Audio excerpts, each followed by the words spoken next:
All right, so we've gone over the pen tool and how you can use it to draw paths.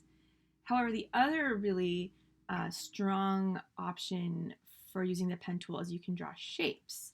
Um, so I still have this editing paths image open that we're just going to practice on that we used in the previous exercise. So it's really simple. Just go ahead and grab your pen tool. We're just going to grab straight up normal pen tool. You can hit P on your keyboard. And remember, at the top options, you can draw with a path, which is what we've been doing. But here is the menu that you toggle with to hit and choose shape. And when you choose shape, you'll notice your options change. All of a sudden, you're able to control a fill, a stroke, the stroke weight, line options, width, height. There's lots of different options here in the pen tool shape panel. But let's just jump in and practice. So go ahead and let's just trace around this star shape, creating the points and lines.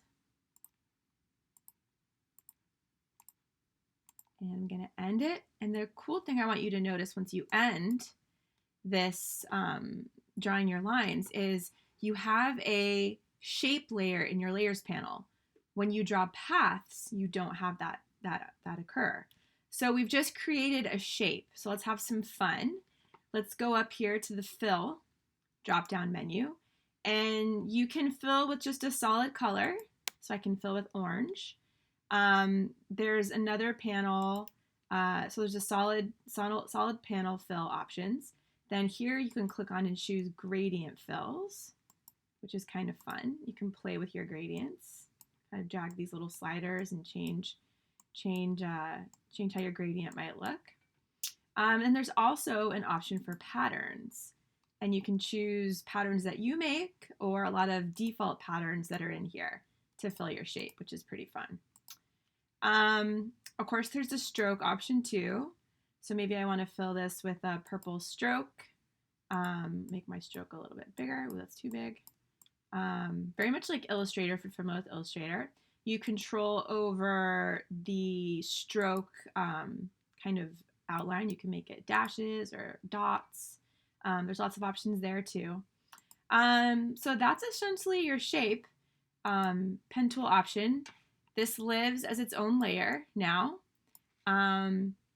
And it's a really great quick way to trace or make your own, your own items on your image. And the really lovely thing about this is because it's vector, the edges are very clean. So that's the power kind of behind the vector shape option. So go ahead and play around with this. It's really fun. We'll do a little bit more with this exercise coming up.